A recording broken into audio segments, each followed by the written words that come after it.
आज 5 करोड़ तक का लोन बिना कोलेटरल सिक्योरिटी के मिलता है। आज के हमारे गेस्ट हैं राजीव चावला जी। कब आपको ऐसा किक मिला कि मुझे ये करना है? बिजनेस में आऊँगा ऐसा कोई प्लान नहीं था। तो मैं डॉक्टर बनना चाहता हूँ। किसी भी एंटरप्रेन्योर से कहेंगे, वो कहेंगे लोन लेना बड़ा मुश्किल है, स्पेशली जब फर्स्ट टाइम किसी स्ट्रगलिंग एंटरप्रेन्योर से आप कहें, एस्पायरिंग एंटरप्रेन्योर से। तो हमने बैंक्स के साथ टाई अप कर लिया, MOU साइन कर लिया। एक छोटे उद्यमी को लगभग 1 करोड़ रुपए तक की सब्सिडीज का प्रावधान है। SME सेक्टर क्या है? EKI का SME IPO आया और उनका 10 रुपए का शेयर 124 रुपए में लिस्ट स्टार्ट हुआ। 9 महीने में उस शेयर की वैल्यू 12,500। तो आपको लगता है कि क्या इंडिया सक्षम है और इंडिया उस मुकाम तक पहुंच सकता है? तो मैं ये नहीं कहूँगा कि हम चाइना से माल नहीं लेते या नहीं लेंगे, लेकिन अब उसमें वैल्यू एडिशन करके हम बाकी वर्ल्ड को डेफिनेटली एक्सप्लोर कर सकते हैं।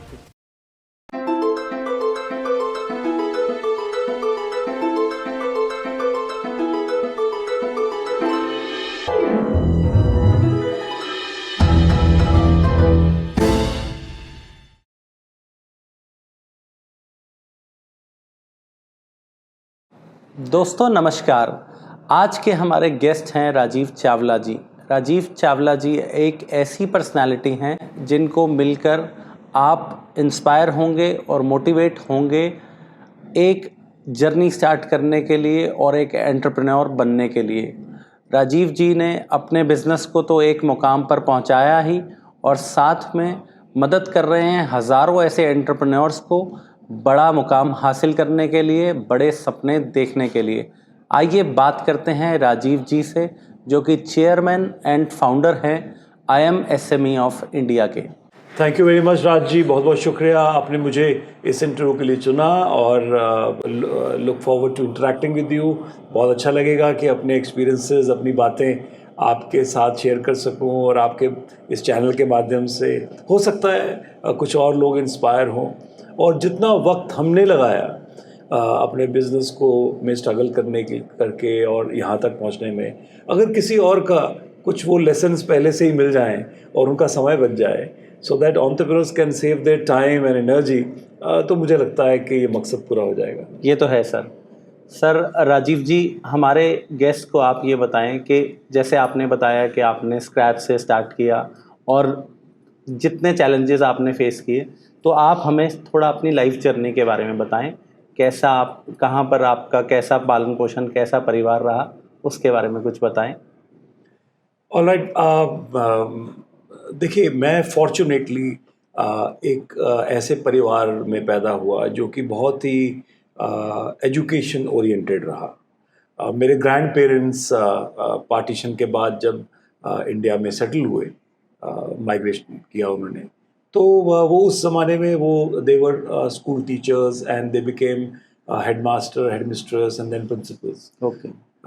फिर उसके बाद उन्होंने अपने बच्चों को which included my father and my aunts and uncle, उन सबको बहुत पढ़ाया। और फैमिली में एक बड़ा शुरू से था कि विमेन को पढ़ाना बहुत ज़रूरी है और विमेन एम्पावरमेंट बहुत ज़रूरी है। तो मेरी दादी जी तो स्वयं स्कूल में प्रिंसिपल थी, फिर उनकी सभी बच्चे, और सो वाज माय फादर। और फिर वही हमारी जनरेशन में भी आया। तो एजुकेशन पे बहुत फोकस था और विमेन पे बहुत फोकस था, स्वच्छंद विचारों पे बहुत फोकस था। सबको अपने मर्जी, अपने काम का, अपने करियर का चयन करने का हक मिला। ज़्यादातर टीचर्स बने क्योंकि teaching was always considered a very noble profession. And so मेरे इनफैक्ट चाहे मेरे फादर पार्ट टाइम ही पढ़ाने जाते थे, पर वो टीचिंग का उनको रहा। इवन मैंने भी अपने करियर में शुरू में, चाहे मैं अपना बिजनेस करता रहा, मैं बहुत से एजुकेशन इंस्टीट्यूशंस में जाके I was taking freelance lectures. अभी भी मैं बहुत सी यूनिवर्सिटीज़ के साथ जुड़ा हूँ और बहुत से गवर्निंग बॉडीज़ में हूँ जहाँ पे अपना रोल थोड़ा बहुत अदा करता हूँ और कभी एज ए गेस्ट फैकल्टी भी जाता हूँ। तो एजुकेशन पे काफ़ी फोकस था। So I was well prepared for life. हालांकि मैं बिजनेस में आऊँगा ऐसा कोई प्लान नहीं था। और I did my graduation from Hansraj College, Delhi University, University of Delhi। और मैं उस ज़माने में इंजीनियर या डॉक्टर बनना एक बड़े की रहते थे एम्बिशंस। तो मैं डॉक्टर बनना चाहता था। So I was preparing for medical entrance exams and मेरा फर्स्ट टाइम में क्लियर नहीं हुआ। और जब सेकेंड टाइम में क्लियर हुआ तो मुझे इतनी लेट इन्फॉर्मेशन मिली कि मुझे उसके लिए इनफैक्ट कोर्ट में भी जाना पड़ा कि why I was inform later. तो जब तक वो केसेस आए कोर्ट में और आदरणीय न्यायालय जी का जब तक डिसीजन आया तब तक मेरा 1 साल और निकल चुका था। तो फिर I didn't want to go back to the first year of medical college, so I chose to quit. And उसके बाद बहुत इंटरेस्टिंगली मैंने पोस्ट ग्रेजुएशन की एडवर्टाइजिंग एंड पब्लिक रिलेशंस में Indian institute of mass comm में मैं गया। और as luck would have it, I topped my course there in my batch. और I was very keen in advertising. और मैं बॉम्बे गया, वहाँ मैं इंटर्नशिप कर रहा था and doing very well. In fact मेरी लाइफ की सभी ड्रीम्स और सभी फोकस यही था कि now I make a career in advertising and I believe I was good. I had potential as an intern. And but कहते हैं ना डेस्टिनी आपके लिए कुछ और ही सोचती है। तो very unfortunately I lost my father at that time. He was very young, he was just about 46 years at that time. I was less than 20 years. So that was a tragedy. That tragedy brought me back from Mumbai advertising to my city, which is Faridabad. और मैं आज से बात कर रहा हूँ आज से करीब 40 साल पहले की। तो 40 years बैक इस शहर में कुछ फैक्ट्रीज और कुछ वर्कशॉप चलती थी। एंड इनफैक्ट इवन दिल्ली में भी एडवर्टाइजिंग का बहुत बूम नहीं था। तो मैंने हालांकि कुछ टाइम दिल्ली में कुछ एजेंसीज में काम किया, but somehow my mother actually she chose a career for me and she said कि नहीं, आपको कुछ सेल्फ एम्प्लॉयड बनना, अब अपना करना है। और अपना करने के लिए I didn't have an option to go to Mumbai. तो मैंने यहीं एक फैक्ट्री में अपना काम स्टार्ट किया। It was entirely new thing, मैंने तो कभी मशीनें भी लाइफ में नहीं देखी थी। But fortunately I got a mentor and मेरा उस मेंटर ने हाथ थामा, उन्होंने मुझे बताया, सिखाया। बहुत जल्दी मुझे मौका मिला काम का और मैंने एक एंटरप्राइज लगा ली। एक चीज़ मैं ज़रूर कहूँगा कि उस ज़माने में बहुत आसान था एक फैक्ट्री लगा लेना। बहुत छोटी सी जगह पे बहुत छोटी सी मशीन के साथ मैंने काम किया और मेरे पास तो रेंट देने के भी पैसे नहीं थे। और मुझे मेरे एक और मेंटर ने, उन्होंने एक जगह दे दी और उन्होंने कहा कि आप यहाँ काम करिए, और मुझसे रेंट भी नहीं लिया।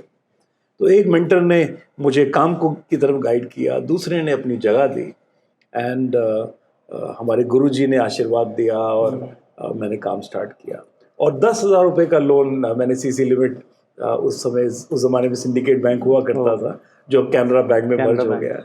तो मैंने 10,000 रुपये की एक सीसी लिमिट ली और काम स्टार्ट किया। So it's been good 39 years now, a long journey. कोई ओवरनाइट सक्सेस नहीं है। मुझसे बहुत ज़्यादा सक्सेसफुल बिजनेस पर्सनालिटीज़ हर जगह है। पता नहीं आपने मुझे क्यों चुना, बट ये है कि 39 years से कंसिस्टेंटली काम किया, ईयर ऑन ईयर ग्रोथ हुआ, चाहे 5%, 10%, 15%, स्टेप बाय स्टेप हुआ। इससे फाउंडेशंस जो हैं बिजनेस की वो बहुत सॉलिड हैं। हर चीज़ अपने हाथ से किया हुआ है, अपने सामने किया हुआ है। और fortunately now we are in good shape, we are poised to do very well. और जैसे कहते हैं ना, पहले फर्स्ट गियर में हुआ, फिर सेकंड हुआ, तो थर्ड गियर में गाड़ी अब थोड़ी ज़्यादा तेज़ चलती है। तो मुझे लगता है कि इसी तरह अब हम सेकंड या थर्ड गियर में हैं, तो पहले से बेटर गाड़ी चल रही है। और इस समय एक्सेलरेशन ज़्यादा है और मुझे लगता है कि अभी तो हमें थर्ड गियर में, फोर्थ गियर में और टॉप गियर में आना है। लेकिन अब इतना वक्त नहीं लगेगा, शुरू में ज़्यादा वक्त लगता है। और बिकॉज फर्स्ट जनरेशन एंटरप्रेन्योर, अब fortunately now my second generation is with me in business, my son is with me in business and मुझे लगता है कि अब उसको साथ लेके ज़्यादा आसान है एक्सपेंशन करना। We have 6 plants now in 4 cities, 4 states, so it's almost a pan India business now, but still a medium size And I think another few years, I want to be a large corporate with larger role in nation building. And in the trade that I am, we are into auto component manufacturing. Okay.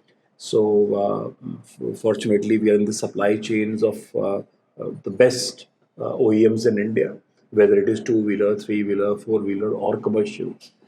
We've gotten to exports also now.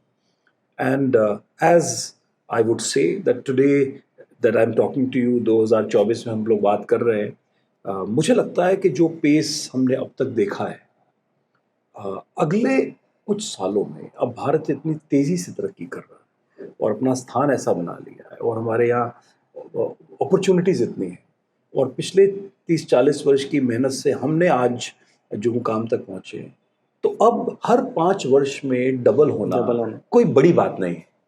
तो opportunity है, मैं fail हो जाऊं उसमें तो मेरी कमजोरी हो सकती है, लेकिन अपॉर्चुनिटी है, मौका है, तैयारी है और बस गुरुजी की थोड़ी और कृपा रहे तो अचीव करेंगे अपनी मंजिलों को। बहुत बढ़िया। राजीव जी, जैसे आपने बताया कि आपको मेंटोर मिले, आपका हाथ थामा, तो मैं दर्शकों को ये बताना चाहूँगा कि राजीव जी को एक मेंटोर मिले, इन्होंने बहुत हज़ारों ऐसे एंटरप्राइजेज़ हैं जिनके मेंटोर बने हैं और IMSME ऑफ इंडिया की शुरुआत करी। तो सर, सभी अपना बिजनेस बढ़ाने में लगे रहते हैं, आपने अपना वैल्यूएबल टाइम इस ऑर्गेनाइजेशन को बनाने में लगाने में लगाया। पहले तो हमें ये बताइए कि व्हाट इंस्पायर्ड यू, कब आपको ऐसा किक मिला कि मुझे ये करना है? एक बड़ी इंटरेस्टिंग चीज़ मेरे साथ ज़रूर हुई कि मैं स्कूल डेज़ में, कॉलेज डेज़ में सोशली कल्चरल प्रोग्राम्स में बहुत एक्टिव था और हर चीज़ में बहुत पार्टिसिपेट करता था, एक्स्ट्रा करिकुलर एक्टिविटीज़ इसको कहते हैं, और उसमें मैं शुरू से ही फोर फ्रंट पे रहा और मेरी एक तरह से ट्रेनिंग इन बिल्ड थी। तो जब मैंने अपना काम स्टार्ट किया तो उस समय जैसे इंडस्ट्रीज एसोसिएशंस शहर में होती हैं, तो इस तरह से मैं किसी इंडस्ट्री एसोसिएशन का हिस्सा बना, मैंने उसमें ज्वाइन किया और फिर कुछ समय तक उसमें सेक्रेटरी रोल अदा किया और बाद में चल के एज प्रेसिडेंट भी मैंने उसका रोल अदा किया। तो आप ये समझ लीजिए कि अगर मैंने 39 ईयर्स अपना काम किया है तो ऑलमोस्ट 35 ईयर्स में किसी न किसी इंडस्ट्री एसोसिएशन या बॉडी या रोटरी क्लब या उनके साथ भी जुड़ा रहा। उसकी वजह से बहुत से एंटरप्रेन्योर्स के संपर्क में आता गया। इसीलिए मैं हमेशा ये बात कहता हूँ कि जो मेरा लर्निंग है या मेरा एक्सपीरियंस है वो 39 ईयर्स का नहीं, वो 90,000 मैन ईयर्स का है, क्योंकि मेरे इतने दोस्त हैं जो एंटरप्रेन्योर्स हैं, अगर उनकी कोई तकलीफ हुई उन्होंने आके शेयर किया, फिर मिलकर हमने समाधान ढूंढा।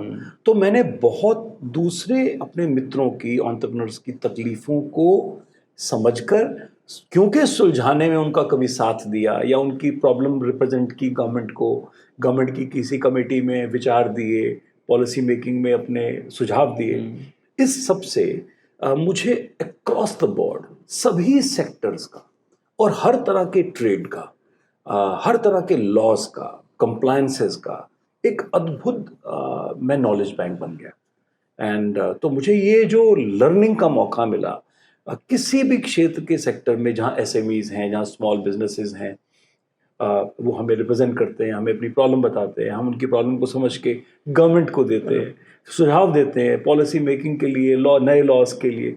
तो बहुत कुछ सीखने को मिला। फिर जितना सीखते गए उतना आसान हो गया किसी और को गाइड करना। और तो एक वक्त ऐसा आया जब मुझे लगा कि इतना कुछ सीखा, लेकिन क्या इतना सीखने के बाद मैं इसको ट्रांसफ़र कर पा रहा हूँ किसी एंटरप्रेन्योर को? मान लीजिए मुझे कोई एंटरप्रेन्योर कहता है कि उसको मार्केटिंग में दिक्कत आ रही है, उसकी पेमेंट कहीं फंस गई है, स्टकअप है, या उसका एक्सपोर्ट का ऑर्डर था जो रुक गया है, या बैंक से उसकी कोई लिमिट थी जो सडनली विड्रॉ हो गई है, या उसको कोई चैलेंज आ रहा है मॉर्टगेज में, किसी चीज़ में। तो ऐसे में क्या करना चाहिए?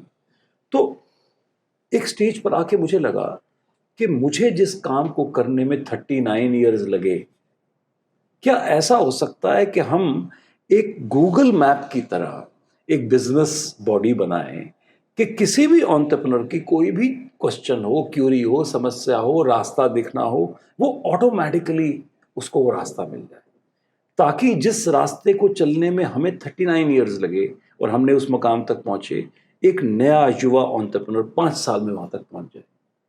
तो इसी विचार के साथ IMSME ऑफ इंडिया का हमने गठन किया 2009 में। ओके। और 2009 से अब लगभग 15 वर्ष हो गए। तो 15 वर्ष में हमने कॉमन प्रॉब्लम्स को आइडेंटिफाई किया, उनके सॉल्यूशंस को ढूंढा और फिर उन सॉल्यूशंस को इंस्टीट्यूशनली अपने मेंबर्स तक पहुंचा दिया। मान लीजिए लोन लेने में सबको असुविधा होती है, किसी भी एंटरप्रेन्योर से कहेंगे, वो कहेंगे लोन लेना बड़ा मुश्किल है, स्पेशली जब फर्स्ट टाइम किसी स्ट्रगलिंग एंटरप्रेन्योर से आप कहें, एस्पायरिंग एंटरप्रेन्योर से बोले। तो हमने बैंक्स के साथ टाई अप कर लिया, MOU साइन कर लिया और बिना किसी कोलेट्रल के वो टेबल पर ही 24 घंटे के अंदर वो लोन्स अपने मेंबर्स को दे दिए। उसी तरह मान लीजिए हम इंश्योरेंसेज लेते हैं, आप भी अपनी कार का इंश्योरेंस लेते हैं, कोई फैक्ट्री का इंश्योरेंस लेता है, मेडिक्लेम लेता है। तो हमने इंश्योरेंस कंपनी के साथ टाई अप किया। हमने कहा कि हम 5000 कारों का आपसे इंश्योरेंस कराएंगे, हम 2000 फैक्ट्रीज का आपसे इंश्योरेंस कराएंगे, तो उस पर हमें क्या डिस्काउंट मिलेगा। तो हमने इंश्योरेंस में 95-98% तक डिस्काउंट्स हमें मिले, जो हमारे मेंबर्स को कलेक्टिव बार्गेनिंग, एग्रीगेशन। मैं 15 साल पहले की बात बता रहा हूँ, आज तो एग्रीगेशन बहुत से ऐप्स करते हैं, बहुत सी टेक्नोलॉजी कंपनीज करते हैं, और अच्छी बात है क्योंकि उससे कमर्शलाइज हो गया, बहुत से वैल्यूएशंस हो रही हैं, तो लोग ज़्यादा निवेश कर रहे हैं। लेकिन उस समय जब ये केवल एक पेपर कॉन्सेप्ट था, हमने इसे इम्प्लीमेंट किया क्योंकि हमें लगा कि अगर इतनी सारी SMEs हैं, छोटी बिजनेसेस हैं, हम लोग अगर मिल जाएं तो हम लार्ज कॉर्पोरेट से भी बड़े। यस। हमारी लोन रिक्वायरमेंट्स, हमारी परचेज रिक्वायरमेंट्स, हमने मिलकर ग्रुप्स में कार्स को परचेज किया, मशीनों को परचेज किया, जनरेटर्स का लिया, एक साथ बार्गेन करते थे। हमें 20 जनरेटर्स चाहिए, हमें 25 CNC मशीन्स चाहिए, हाँ सोलर प्लांट लगाना है। तो हमने एक बार सोचा कि 10 मेगावाट का सोलर प्लांट्स को एग्रीगेट करके लगाएंगे, और आप यकीन मानिए लुधियाना में ये प्रोजेक्ट आज 50 मेगावाट को क्रॉस कर गया, छोटी छोटी इंडस्ट्रीज ने। बहुत इंप्रेसिव। तो ये एक सॉल्यूशंस थे। हमने पेट्रोल पंप्स के साथ, फ्यूल कंपनीज के साथ, डीजल सप्लाई कंपनीज के साथ MOU साइन किया कि हमें घर बैठे डीजल मिलना चाहिए, प्योरिटी और क्वांटिटी की श्योरिटी होनी चाहिए, पेमेंट में भी 1 वीक का उधार हमें मिले और ₹1.5 लीटर डिस्काउंट भी मिले। वाओ। तो वो भी मेंबर्स को मिला। तो पॉइंट कहने का ये है कि एक हमने एंटरप्रेन्योर्स को एक साथ क्लस्टर फॉर्म करके अपनी रिक्वायरमेंट्स को एग्रीगेट करके एक साथ परचेज कर सकें, इकोनॉमी ऑफ स्केल आया। कोई समस्या एक की है तो वो समस्या बाकियों की भी होगी, ये देखकर समाधान ढूंढ के इंस्टीट्यूशनलाइज होना। तो इन सब को करते हुए फिर एक मौका आया कि बहुत से शहरों के लोग जुड़ने लगे। आज मुझे खुशी है कि फरीदाबाद क्लस्टर से भी ज़्यादा हमारे साथ जुड़े हुए लोग लुधियाना क्लस्टर के, और जालंधर, लुधियाना, पंजाब में बहुत से हमारी पार्टनरशिप्स हैं, टाइप्स हैं। फीको IMSME of India largest partnership type है।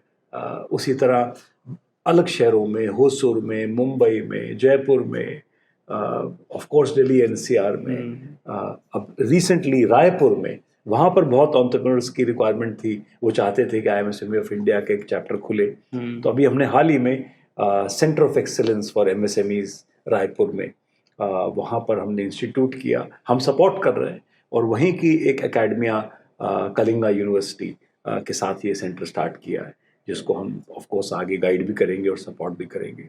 तो कुल मिला के ये है कि अगर किसी एक ने कुछ चीज़ समझ ली और सीख ली तो वो बाकियों के साथ भी शेयर कर सके, हम एक दूसरे की समस्या का समाधान खुद कर सके। किसी का मटेरियल बिकने में समस्या है तो हम इतने 10, 15, 20 हज़ार एंटरप्रेन्योर्स हैं, कहीं से भी उसको ऑर्डर मिल जाएंगे। तो किसी भी समस्या, अगर 20-25 हज़ार एंटरप्रेन्योर्स एक साथ हों और एक दूसरे के लिए मीनिंगफुली अगर देखें, तो we are like a very large family, और लगातार बढ़ रही है। और आप जैसे मित्र साथ रहेंगे और इस प्रोग्राम को सुनेंगे तो शायद और ज़्यादा एंटरप्रेन्योर्स जुड़ेंगे। सिर्फ इसी के साथ हमने IMSME स्टार्ट की।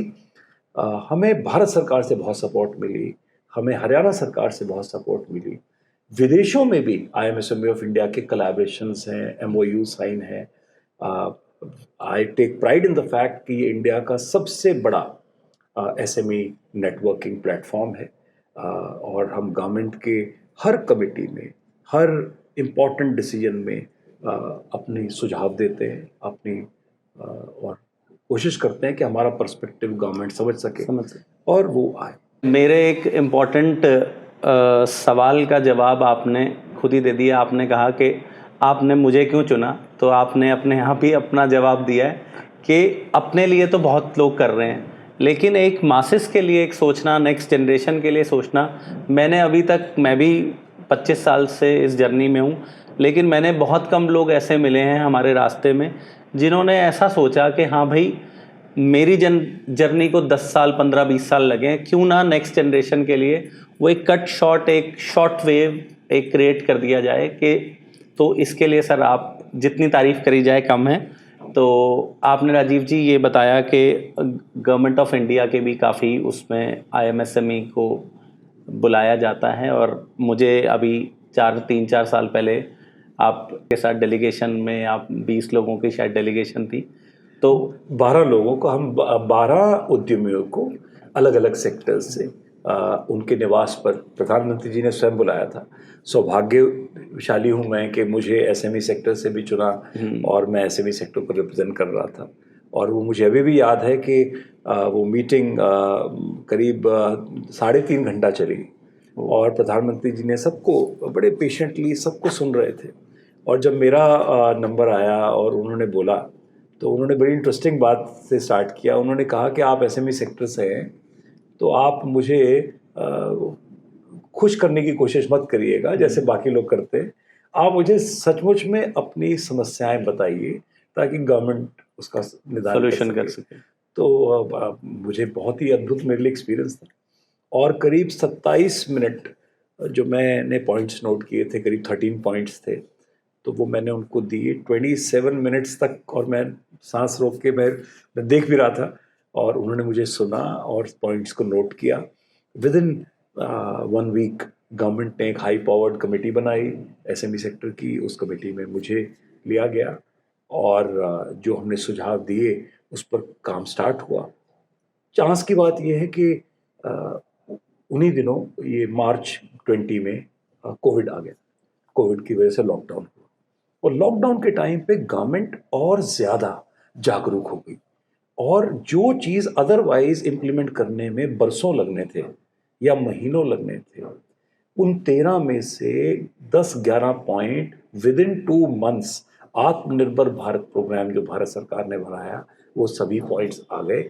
और यही वजह है आज अगर आप देखें कि कोविड के तुरंत बाद एक तरफ तो कितना अंधकार छा गया था कि आगे क्या होगा, लेकिन उसके बाद जो वी शेप रिकवरी हमारे देश में हुई है, जो बिजनेस में, इकोनॉमी में हुई है, जो एमएसएमई सेक्टर में हुई है, ये उस आत्मनिर्भर भारत के दौरान जो प्रोग्राम्स हुए उसका बहुत मेजर रोल है।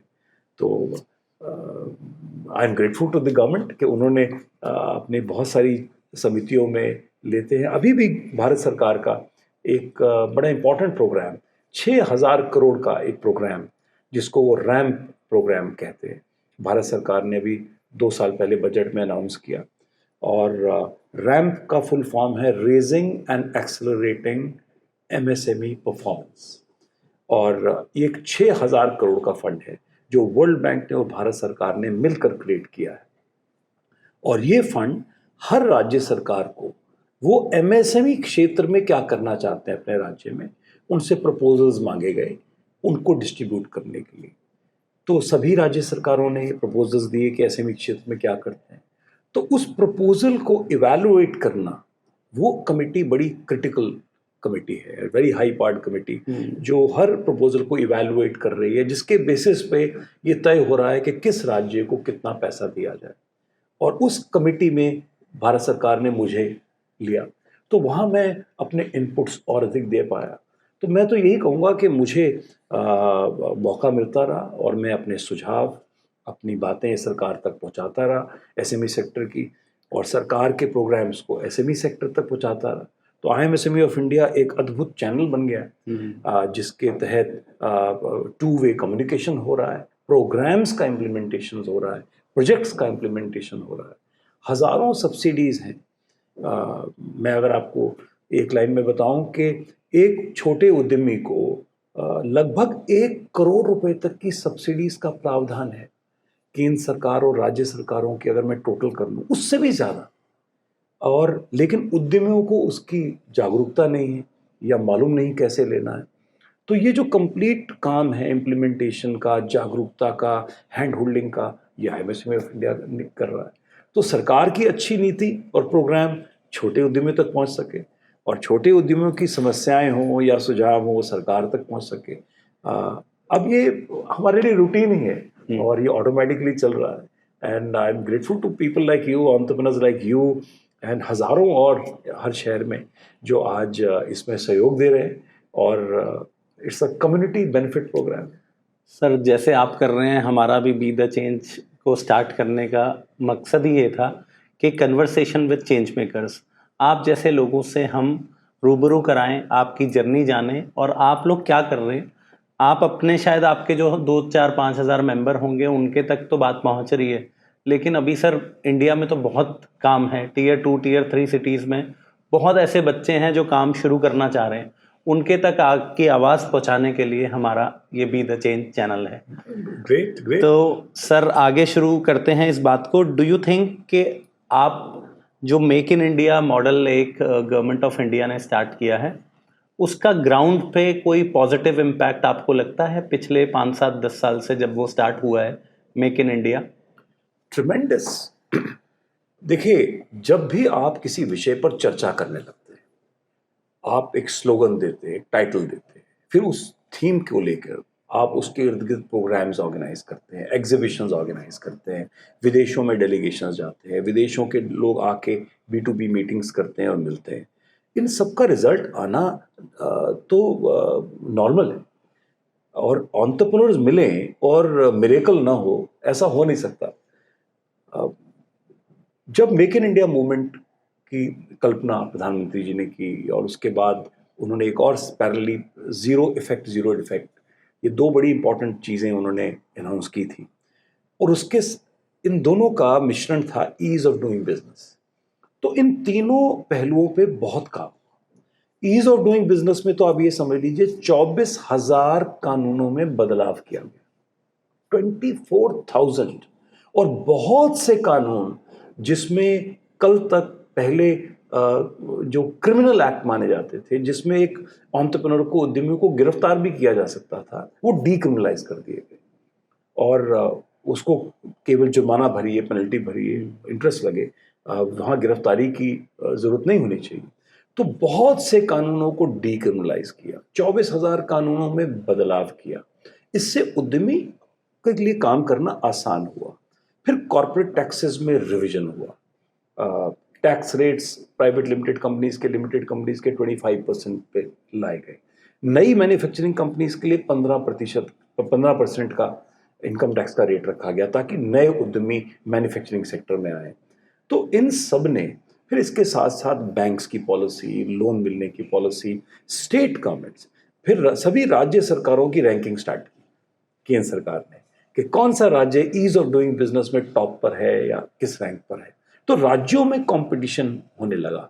Haryana for example 13th number पे था और फिर 13 नंबर से वो नंबर 3 पोजीशन तक पहुंचा। तो एक तरह से होड़ लगी आपस में, राज्य भी एक दूसरे से कॉम्पीट करने लगे कि हम अपने यहाँ उद्यमी के लिए लाइफ कितनी आसान बना दें। इन सब का बहुत असर पड़ा। फिर जो डाउनटर्न आया कोविड के टाइम, फिर आत्मनिर्भर भारत स्कीम आई, बहुत सारी नए स्कीम्स लेके आई गवर्नमेंट, जिसके तहत फिर से इकोनॉमी रिवाइव हुई। और जो अभी लेटेस्ट जिसको हम कहते हैं PLI scheme, production linked insurance, हालांकि ये लार्ज कॉरपोरेट्स इसका ज़्यादा फ़ायदा ले रहे हैं बिकॉज भारत को बड़ा निवेश चाहिए, लेकिन SME सेक्टर भी PLI स्कीम में ड्यूली कवर्ड है। और इसके साथ साथ बहुत सी ऐसी चीज़ें, बहुत छोटे अगर हम देखें तो PM विश्वकर्मा योजना भी है कि एक सड़क के किनारे जिसको हम कहते हैं कि कोई छोटा सा ब्यूटी पार्लर हो, कोई फूल माला बनाता हो, कोई जूता ठीक करता हो, या कोई हाथ से कढ़ाई करता हो, उसको भी आज इंस्टीट्यूशनल लोन्स मिल रहे हैं।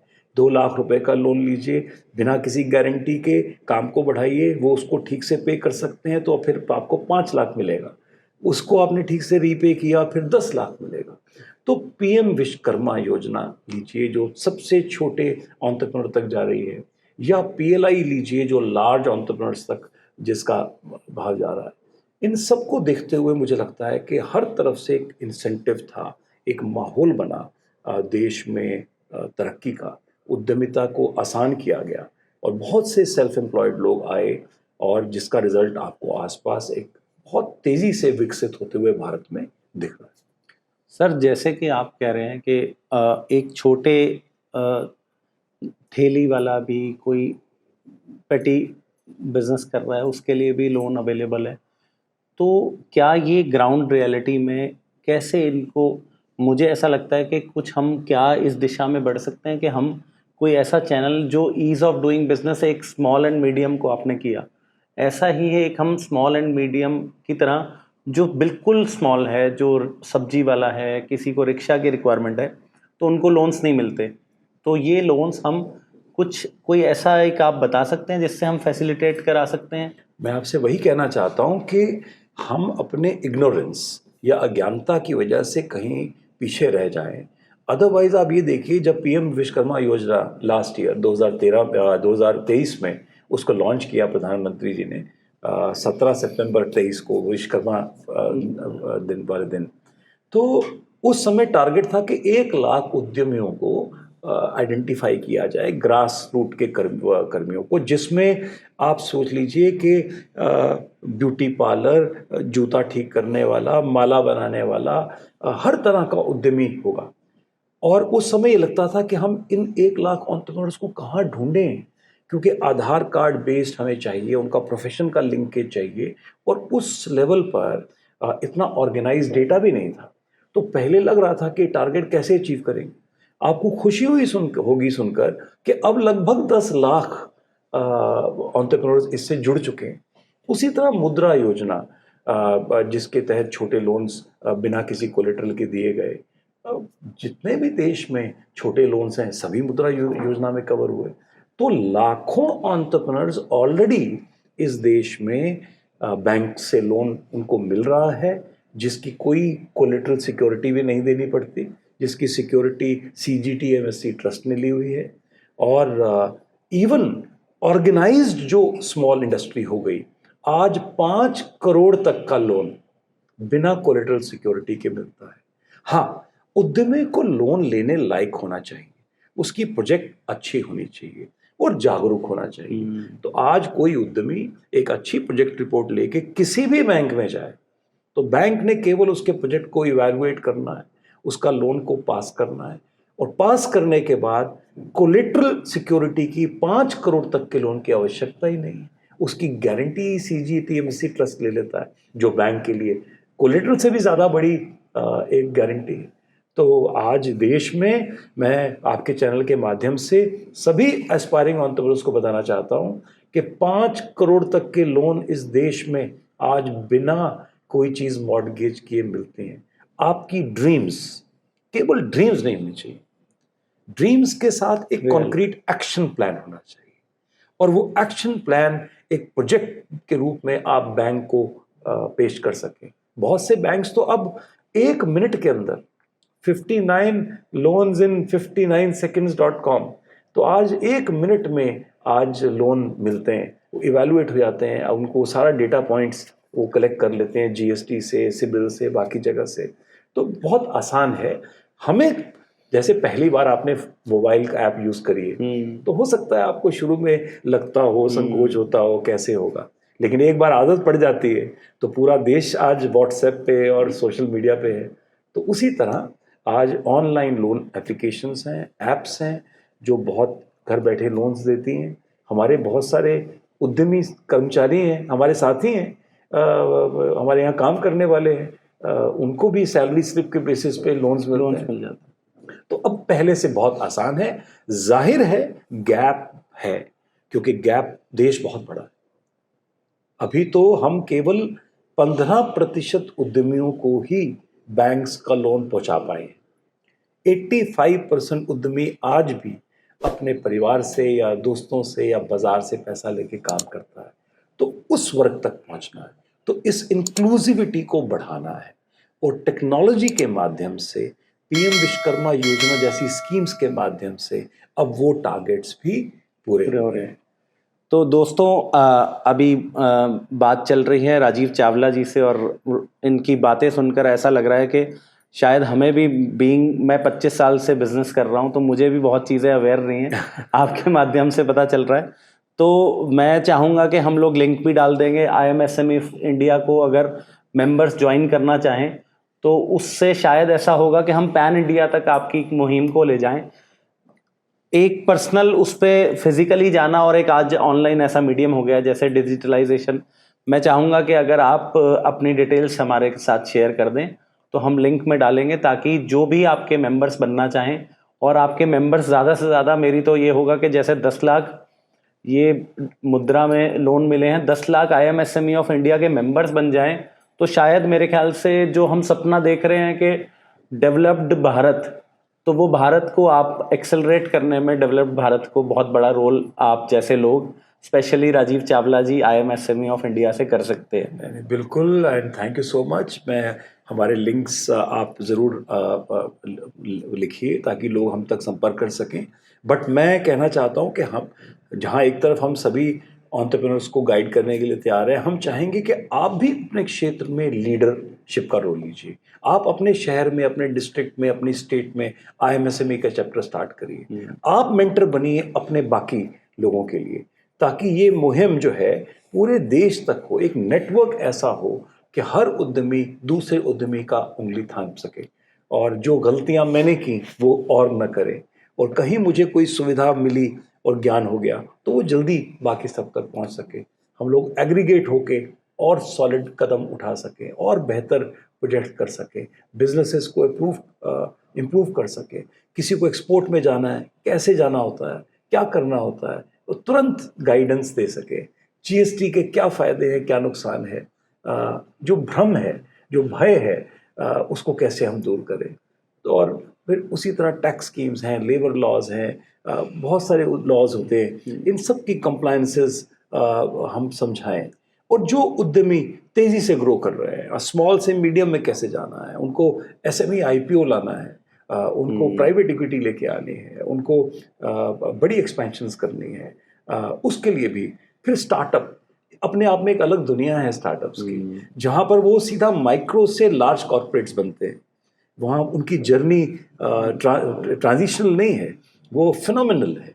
वो सीधा माइक्रो से आपने एक छोटा सा यूनिट स्टार्ट किया और वो सीधा आप एक्सपोनेंशियल ग्रोथ चाहते हैं, तो वो भी आज इकोसिस्टम में है। आज 1 लाख से ज़्यादा स्टार्टअप्स देश में रजिस्टर्ड हैं, और बहुत से एंजल फंड्स हैं, वेंचर फंड्स हैं। तो इन सब के साथ हमारे प्रोफेशनल्स, हमारे एंटरप्रेन्योर्स, हमारे एक्सपीरियंस्ड उद्यमी आपको गाइडेंस दे सकेंगे। और मुझे लगता है कि गाइडेंस से बड़ी कोई चीज़ नहीं। अगर गाइडेंस समय से मिल जाए, गुरु मिल जाए, तो आपकी कितना टाइम, एनर्जी और मनी बच जाता है।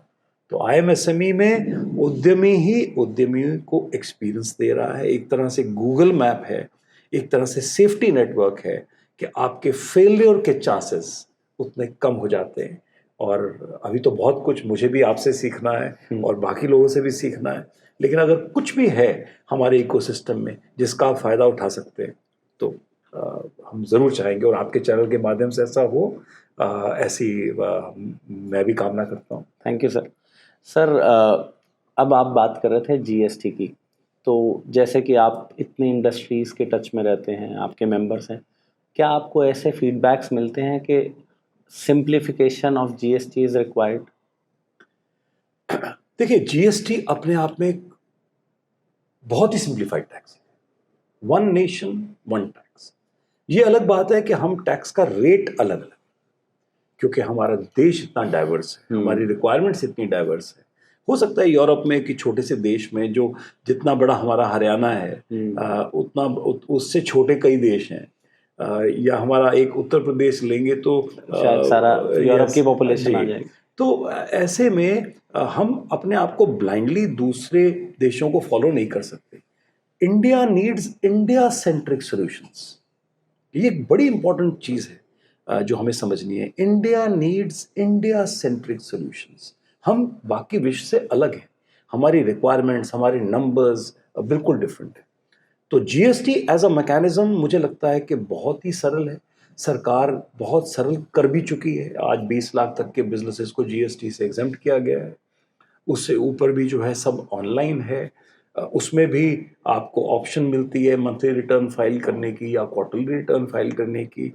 और एक बड़ा fair and transparent tax collection system है। आप देखेंगे कि इससे ओवरऑल जो टैक्स चोरी थी या टैक्स एविजन था वो कितना कम हो गया है।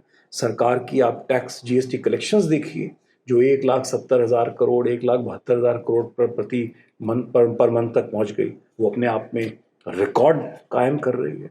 और इसी वजह से सरकार के पास आज इतना टैक्स कलेक्शन हो रहा है कि सरकार सोशल सिक्योरिटी के बाकी काम अपने कर पा रही है।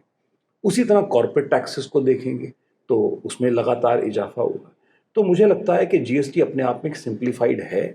अगर किसी को आज भी तकलीफ है, हम समय समय पर सरकार को देते रहते हैं, लेकिन अब जीएसटी इंडिया में मैच्योर्ड है। 2017 में जीएसटी लागू हुआ था, आज हम 2024 में आ गए, 7 वर्ष हो गए। तो जीएसटी से जुड़ी हुई बहुत सारी कॉम्प्लिकेशंस दूर हो चुकी हैं जो हैं या जो कभी नई आ जाती हैं। तो सरकार I think they are it is very sensitive. GST council की मीटिंग होती रहती है और वो टाइम टू टाइम डिसीजन लेते रहते हैं। तो अगर आप मुझसे पूछें तो 7 years लेटर जितने हिकअप्स शुरू में थे अब वो नहीं लगभग ना के बराबर। तो राजीव जी, आपसे बात कर कर ये तो पता चल रहा है कि आप जैसे उद्यमियों को सरकार बुलाती है, आपकी बात सुनती है, आपको फोरम्स में बुलाया जाता है। तो इसका मतलब है कि कान तो सरकार में गवर्नमेंट ऑफ इंडिया आपको दे रही है कि they are listening to you and trying to implement. तो ये भी एक बहुत ही काबिले तारीफ। और स्टेट गवर्नमेंट्स भी, दोनों सर राज्य सरकारें भी, हर राज्य की आज हर राज्य सरकार की एक इंडस्ट्रियल पॉलिसी है।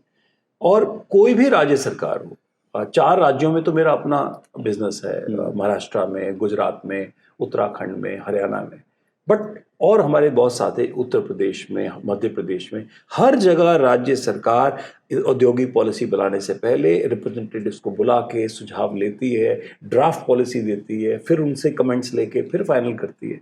तो मुझे लगता है कि ओवरऑल पूरे देश में ही एक ऐसा माहौल है और राज्य सरकारें भी कॉम्पीट कर रही हैं कि इंडस्ट्रियल पॉलिसी अगर हरियाणा की आई तो पंजाब चाहता है कि वो मेरी उससे भी बेटर हो, तो जो कि अच्छी बात है। और हाँ, हर राज्य को खुद तय करने का हक है कि वो किस तरह की इंडस्ट्री को प्रमोट करना चाहता है। उदाहरण के लिए उत्तराखंड चाहता है कि ग्रीन इंडस्ट्रीज प्रमोट हो, हिमाचल भी यही चाहेगा कि वहाँ ग्रीन आए, टूरिज्म बेस्ड इंडस्ट्री आए, इको टूरिज्म, ग्रीन टूरिज्म हो। वहीं हो सकता है महाराष्ट्र में या हरियाणा में हम इंडस्ट्रियल ग्रोथ ज़्यादा चाहते हो। तो आप अपने इकोसिस्टम के हिसाब से, अपने राज्य की रुचि के हिसाब से, अपने लोगों के रहन सहन के हिसाब से, उनके स्किल के हिसाब से हर राज्य अपने जिसको हम कहते हैं कि सेलेक्ट ट्रेड्स चुनता है, उसको एक्स्ट्रा सर्विसेज देता है, एक्स्ट्रा सब्सिडीज देता है ग्रो करने के लिए। तो मुझे लगता है कि अपने आप में ये अद्भुत चीज़ है और सभी बहुत सेंसिटिव है। सर ये बताइए कि एसएमई सेक्टर है, पहले तो एक बार आप हमारे व्यूअर्स को शायद इतनी नॉलेज ना हो, तो एसएमई सेक्टर क्या है, कौन से एंटरप्राइज कहाँ से शुरू होकर कहाँ तक स्मॉल एंड मीडियम एंटरप्राइज होते हैं? जी, ये देखिए देश में जो प्रेजेंट नॉर्म्स है उसके हिसाब से बिजनेसेस को 5 कैटेगरीज में बांटा गया है। माइक्रो, स्मॉल, मीडियम और लार्ज, 4 कैटेगरीज में। सो जो MSME जब हम कहते हैं तो पहला M है माइक्रो, फिर है स्मॉल और फिर है मीडियम, MSM। E का मतलब है एंटरप्राइज बिजनेस। और तो 250 करोड़ तक के बिजनेस जो हैं वो MSMEs में कवर होते हैं। यानी आपका टर्नओवर यदि 5 करोड़ तक का है तो आप माइक्रो हैं, टर्नओवर यदि 50 करोड़ तक का है तो स्मॉल है, और टर्नओवर यदि 250 करोड़ तक का है तो आप मीडियम में आते हैं। इसके साथ ही साथ इन्वेस्टमेंट भी एक क्राइटेरिया है कि अगर इन्वेस्टमेंट प्लांट एंड मशीनरी में 1 करोड़ तक की है तो माइक्रो, और अगर 10 करोड़ तक है तो स्मॉल, और 50 करोड़ तक है तो मीडियम। तो ये दोनों परिभाषा मैच होनी चाहिए। तो एमएसएमई की ये परिभाषा देश में है। इसमें डोमेस्टिक टर्नओवर देखते हैं, इंटरनेशनल नहीं देखते। यानी अगर आपका एक्सपोर्ट है और एक्सपोर्ट मान लीजिए 500 करोड़ का भी एक्सपोर्ट है, लेकिन अगर आप इस देश में लेट अस से सिर्फ 30 करोड़ का मटेरियल बेचते हैं तो आप स्मॉल एंटरप्राइज हो सकते हैं, प्रोवाइडेड आपकी इन्वेस्टमेंट भी 10 करोड़ के अंदर हो। तो ये दो क्राइटेरिया देखते हुए ये डेफिनेशन है। तो by and large 250 crore turnover तक के बिजनेस एमएसएमई इसमें कवर होते हैं। अगर आप ओवरऑल देखें तो मुझे लगता है कि 99.5% बिजनेसेस इसी कैटेगरी में आ जाते हैं। बहुत कम और बिजनेस हैं जो 250 करोड़ से लार्ज कॉर्पोरेट्स की तरह वो रहते हैं। तो सभी, फिर इसमें सर्विस सेक्टर है, मैन्युफैक्चरिंग है, इवन ट्रेडर्स, उनको बैंक से लोन मिल सके, प्रायोरिटी सेक्टर लेंडिंग में मिल सके, उन्हें भी एमएसएमई में लिया गया है। तो जितने एंटरप्रेन्योर्स हैं देश में, चाहे आप रेस्टोरेंट चला रहे हैं, सर्विसेज दे रहे हैं, आर्किटेक्ट हैं, प्लम्बर हैं, मैकेनिक हैं, फैक्ट्री चला रहे हैं, कोई कंसल्टेंट हैं, चार्टर्ड अकाउंटेंट हैं, या आप अपनी बिजनेस को रजिस्टर कराइए, उद्यम रजिस्ट्रेशन कराइए, अपना एमएसएमई नंबर लीजिए और आप एक रजिस्टर्ड एमएसएमई बनिए। रजिस्टर्ड एमएसएमईज को सरकार ने कानूनी तौर पे बहुत सारे राइट्स दे रखे। उदाहरण के लिए एमएसएमईज की पेमेंट 15 से 45 दिन के अंदर आना मैंडेटरी है। यदि परचेज ऑर्डर है, परचेज एग्रीमेंट है तो 45 दिन, उसके अंदर अंदर ही पेमेंट आनी चाहिए। और यदि एग्रीमेंट नहीं है तो 15 दिन। और इसके अगर पेमेंट लेट होती है तो बैंक रेट से 3 गुना रेट ऑफ इंटरेस्ट मिलने की उनकी लेनदारी बन जाती है। और फिर उनकी पेमेंट्स को रिकवर करने के लिए हर राज्य ने फैसिलिटेशन काउंसिल्स अलग से बनाई है। तो एक पेमेंट प्रोटेक्शन है जो एमएसएमईज को मिलता है।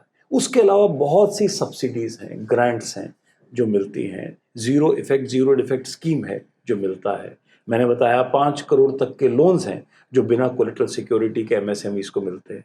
फिर सरकार अपनी परचेज, जितनी भी सरकारी कंपनीज हैं, सरकारी डिपार्टमेंट है, मिनिस्ट्रीज हैं, पब्लिक सेक्टर अंडरटेकिंग्स हैं, उन सबको अपनी खरीद का 25% माइक्रो और स्मॉल से लेना ही लेना है। ये मैंडेटरी है। और जिसमें एक तरह से 70-80 हज़ार करोड़ की परचेज एक तरह से रिजर्व्ड हो गई है केवल माइक्रो और स्मॉल एंटरप्राइजेस के लिए, उनको अचीव करना है। फिर इसी तरह उनके बिल्स डिस्काउंटिंग के लिए ट्रेड्स स्कीम है जो अलग से है, जिसमें उनको पेमेंट जल्दी से मिल सके मार्केट से, फैक्टरिंग के माध्यम से। तो बहुत सारे लॉज हैं जो प्रोटेक्ट करते हैं। फिर राज्य सरकारें उनको स्पेशल रिलीफ्स देती हैं, ग्रांट्स देती हैं, एग्जम्पशंस देती हैं लार्ज बिजनेसेस के अगेंस्ट। तो मुझे लगता है कि सभी बिजनेसेस को एमएसएमई में रजिस्ट्रेशन अपना कराना चाहिए। यदि आप सेल्फ एम्प्लॉयड हैं, कोई भी काम करते हैं, तो यू आर एमएसएमई। चाहे एक फोटोग्राफर भी है, वो भी जगह जगह जाके शूट करता है, चाहे मैरिजेस में, फंक्शंस में, फोटो शूट में, तो और वो बिल देता है, उसको पेमेंट मिलती है, तो उसको भी एज एमएसएमई अपना रजिस्ट्रेशन कराना चाहिए। ये सारे बेनिफिट्स हर उद्यमी के लिए इस देश में उपलब्ध हैं। तो धीरे धीरे जागरूकता बढ़ गई है। आपको खुशी होगी, आज की लेटेस्ट फिगर है 4.5 करोड़ एमएसएमईज रजिस्टर अब तक हो चुकी, 4.5 करोड़। वैसे अनुमान ये है कि इस देश में लगभग 7.5 करोड़ उद्यमी हैं। तो अभी 3 करोड़ और उद्यमियों को रजिस्ट्रेशन कराना बाकी है। ये केवल कभी ऐसा होता है, बहुत से उद्यमियों को लगता है कि अच्छा पता नहीं मैं इसमें फिट होता हूँ या नहीं आता हूँ। तो आपके चैनल के माध्यम से मैं सभी बिजनेसेस को कह रहा हूँ कि यदि आप सेल्फ एम्प्लॉयड हैं, कोई भी बिजनेस करते हैं, सर्विसेज का, ट्रेडिंग का या मैन्युफैक्चरिंग का, अपने आप को रजिस्टर करें। तो उसका सर आप बताएंगे उसका प्रोसेस क्या है? 2 मिनट का प्रोसेस है। उद्यम रजिस्ट्रेशन जो है ऑनलाइन रजिस्ट्रेशन होता है। केवल 2 मिनट में आपको अपने बिजनेस का नाम, उसकी डिटेल, अपना आधार कार्ड, अपना पैन कार्ड, ये उसमें डालना है एंड दैट्स इट। और आपको नंबर मिल जाएगा, आपकी एक आइडेंटिटी हो जाएगी। एक तरह से ये आपके बिजनेस का आधार कार्ड है। ओके। एक तरह से ये आपके बिजनेस का पासपोर्ट है, आपके बिजनेस की पहचान है कि अब भारत सरकार में आपका बिजनेस आपके नाम, आपके आधार के साथ लिंक हो गया, और बिजनेस का नाम भी, और यहां से आपकी जर्नी प्रारंभ होती है। आप जो भी सरकारी सुविधा लेने जाएंगे, सबसे पहले वो आपसे यही नंबर मांगेंगे। ओके। बैंक से लोन लेने जाएंगे, आपको ये नंबर देना है। आपकी कहीं पेमेंट फंस गई, आपको ये नंबर देना है। आपको प्रोटेक्शन मिलेगी सरकार की तरफ से, आपको कोलेटरल फ्री लोन्स मिलेंगे, आपको ग्रांट्स मिलेंगी, सब्सिडीज मिलेंगी। तो यहां से आपकी जर्नी प्रारंभ होती है। ये पहला कदम है जो मैं चाहूंगा कि हर उद्यमी ले। और यदि हम आपको फर्दर कोई गाइडेंस कर सकें तो हमें IMSME ऑफ इंडिया को संपर्क करें। हमारी वेबसाइट पे हमारी सारी डिटेल्स हैं, imsmeofindia.com। आप उस पर जाएं, हमारे नंबर्स पर कॉल करें या हमें ईमेल करें। हमारे ऑनलाइन स्टाफ आपकी मदद करेगा, और इट इज़ ज़ीरो कॉस्ट। बिना किसी कॉस्ट के 2 मिनट में आपके उद्यम रजिस्ट्रेशन हो जाता है। तो ज़रूर इसको कराइए। और अभी तो सरकार ने बहुत से नए कानून बना दिए। जैसे एक सेक्शन 43B में अमेंडमेंट हुआ, हालांकि उसको लेके अभी कंट्रोवर्सी काफ़ी चल रही है, क्योंकि कभी कभी कानून इतना सख्त बन जाता है कि उसके डिसएडवांटेज भी हो जाते हैं। लेकिन इस अमेंडमेंट के तहत वो कहते हैं कि आपने यदि माइक्रो और स्मॉल एंटरप्राइजेस की पेमेंट मैक्सिमम 45 दिन अगर परचेज ऑर्डर है, वरना 15 दिन आपको करनी ही करनी है। यदि आपने नहीं की तो वो पूरा एक्सपेंस डिसअलाउ हो जाएगा बुक्स में, और वो उसी फाइनेंशियल ईयर में एक्सपेंस बुक होगा जिस फाइनेंशियल ईयर में पेमेंट होगी। यानी एक तरह से यदि आप पेमेंट करते हैं तभी आप इनकम टैक्स में उस एक्सपेंस की डिडक्शन को क्लेम कर सकते हैं। तो जितना दिन आपने लेट किया, आपने फाइनेंशियल ईयर चेंज कर दिया, तो फिर नेक्स्ट फाइनेंशियल ईयर, तो इस फाइनेंशियल ईयर में टैक्स लायबिलिटी आपकी आ जाती है। तो इसकी वजह से भी काफ़ी तेज़ी आई है MSEs को पेमेंट लेने में। तो मुझे लगता है सर ये तो एक बहुत ही बड़ा अच्छा मूव है गवर्नमेंट का, स्पेशली माइक्रो जो स्टार्ट करते हैं, एक बार माइक्रो एंटरप्राइज ही होते हैं जो यंगस्टर स्टार्ट करते हैं। मैं काफ़ी अपने मित्र देख चुका हूँ जिन्होंने मेरे साथ स्टार्ट किया, लेकिन जस्ट बिकॉज ऑफ जो आपने बातें बताई कि एक लोन घर से कितना मिल सकता है एक मिडियम क्लास बच्चे को, और साथ में ये होता है कि एक पेमेंट स्टकअप हो जाती है सर, बहुत ज़्यादा पेमेंट स्टकअप हो जाती है। तो उस वजह से वो जो ग्रोथ जिस लेवल पे होनी चाहिए, ऑप्टिमिस्टिक हो के बच्चे काम करना चाह रहे हैं, लेकिन वो ग्रोथ नहीं आने के कारण, पेमेंट टाइमली नहीं आने के कारण ग्रोथ रुक जाती है। तो ये तो बहुत ही अच्छा। और मज़े की बात ये है कि इन सब चीज़ों का समाधान है, सिर्फ वो गाइडेंस कहाँ लें उन्हें पता नहीं चलता कि कहाँ पर जाके अपनी रिड्रेसल करें, शिकायत करें, किससे जाके सलाह लें। सर गाइडेंस के लिए अब आपके पास आए हैं तो आपके पास व्यूअर्स आएंगे, तो आप प्लीज़ अपनी टीम को एक बार बताइएगा, और हमारे लिए थोड़ा सा ये देखिएगा कि स्पेशल उनको एक अटेंशन मिले। अगर आपके आज के पॉडकास्ट के माध्यम से हम 50-100 भी ऐसे एंटरप्रेन्योर्स की हेल्प कर पाए तो मुझे लगता है आप हज़ारों तक पहुँचेंगे, लाखों तक पहुँचेंगे। और इसीलिए हज़ारों लाखों एंटरप्रेन्योर्स के लिए मैं ये भी कहना चाहता हूँ कि हर डिस्ट्रिक्ट में एक ज़िला उद्योग केंद्र है, वहाँ सरकार के लोग बैठते हैं इन्हीं चीज़ों को देने में। ये अलग बात है कि कहीं ना कहीं एक गैप है, वो जॉब तो कर रहे हैं लेकिन वो लोगों से कनेक्ट नहीं हुए, और लोगों का एक गैप बना हुआ है। तो हम ज़िला उद्योग केंद्रों के को भी हम अपग्रेड करना चाह रहे हैं। ये रैम प्रोग्राम में बहुत सारे डिस्ट्रिक्ट नर्सी सेंटर्स को अपग्रेड किया जा रहा है, उसमें कंसल्टेंट्स आ रहे हैं। मुझे खुशी है कि अब चार्टर्ड अकाउंटेंट्स इंस्टीट्यूशन ने और कंपनी सेक्रेटरीज इंस्टीट्यूशन ने, उन्होंने भी MSME बोर्ड्स अपने स्पेशल बनाए हैं। उनके वहाँ स्पेशल ट्रेनिंग प्रोग्राम्स अभी चल रहे हैं जिसमें चार्टर्ड अकाउंटेंट्स और कंपनी सेक्रेटरीज और कॉस्ट मैनेजमेंट कंसल्टेंट्स को भी ट्रेन किया जा रहा है कि MSME सेक्टर की क्या रिक्वायरमेंट्स है जिसको वो पूरा कर सके। तो मुझे लगता है कि बहुत जल्दी अगले 3-4 वर्ष में आप देखेंगे कि बहुत से प्रोफेशनल्स उपलब्ध होंगे। आपको संकोच नहीं करना है, केवल संकोच, क्योंकि हमारे यहाँ एक बड़ी ट्रेनिंग है। कोई भी आपसे पूछेगा कि कैसे हो, आप कहेंगे ठीक हूँ। काम कैसे चल रहा है? ठीक चल रहा है। तबीयत कैसी है? ठीक है। तो ये 3 चीज़ें, ठीक है, इससे काम नहीं चलेगा। तो अगर कोई समस्या है तो आपको खुलकर बताना पड़ेगा कि मेरी प्रॉब्लम है, मुझे पास ऑर्डर नहीं है, या मेरे पास फाइनेंस की कमी है, या मेरी पेमेंट कहीं रुक गई, या मेरे जो लेबर की कोई प्रॉब्लम आ रही है, टेक्नोलॉजी का मुझे समझ में नहीं आ रहा, मैं कौन सी मशीन लूँ, रॉ मटेरियल कहाँ से मिलेगा। एक्सपोर्ट कैसे करते हैं, आपको आना पड़ेगा, सवाल पूछने पड़ेंगे।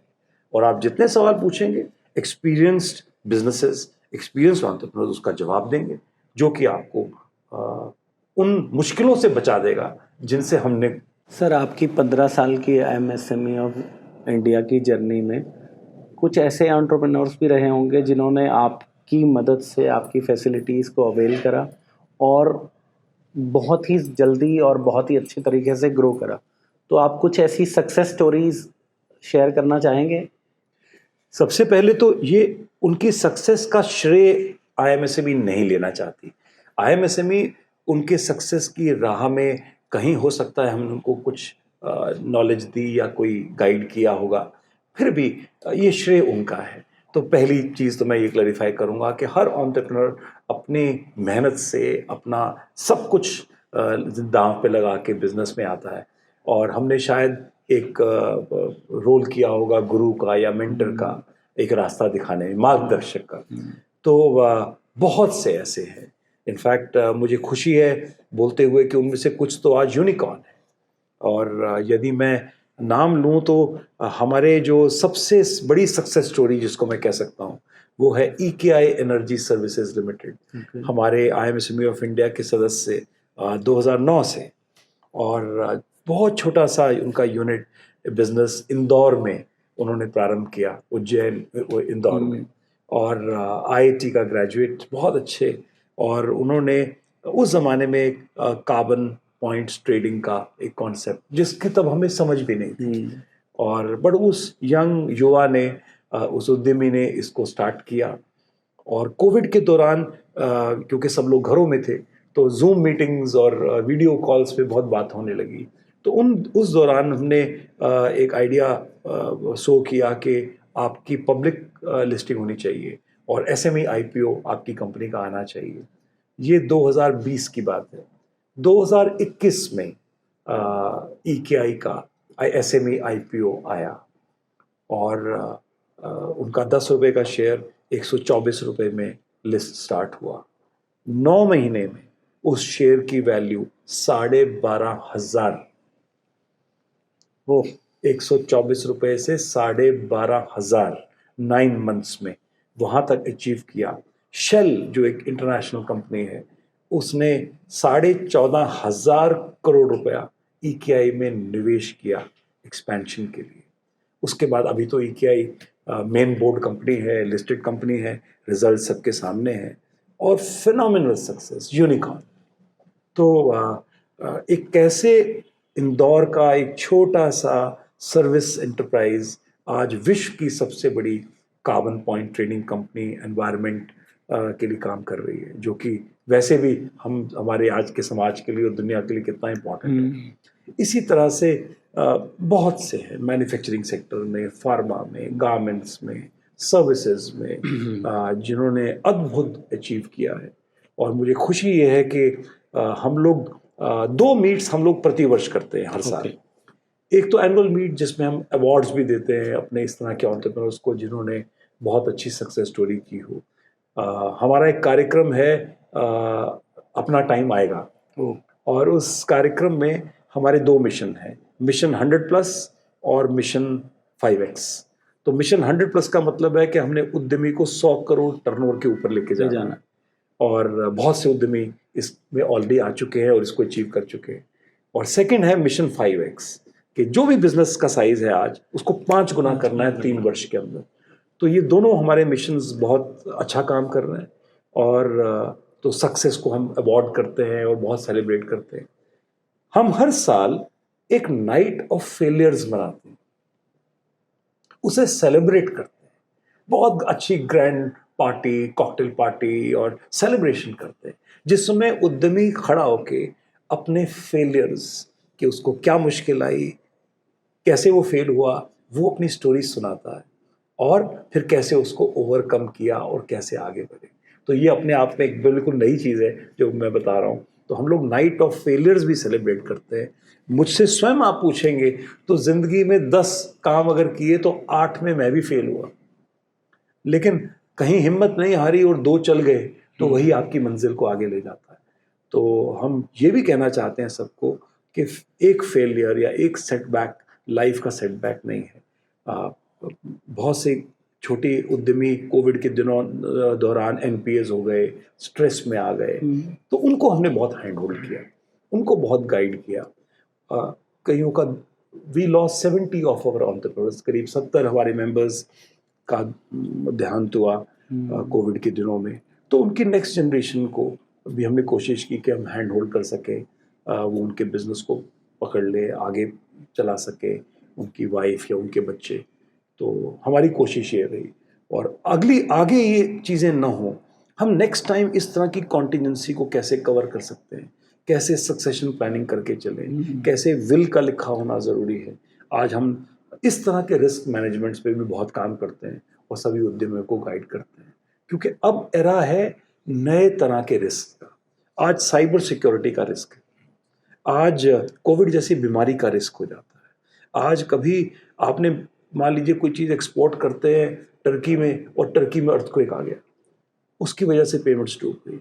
आपने मान लीजिए यूक्रेन में या रशिया में कोई बिजनेस कर रहे हैं और वहाँ वॉर जोन बन गया, तो ऐसे में किसी और जगह के पॉलिटिकल टर्मोइल की वजह से भी आपका बिजनेस बंद हो सकता है या उसका इम्पैक्ट आ सकता है।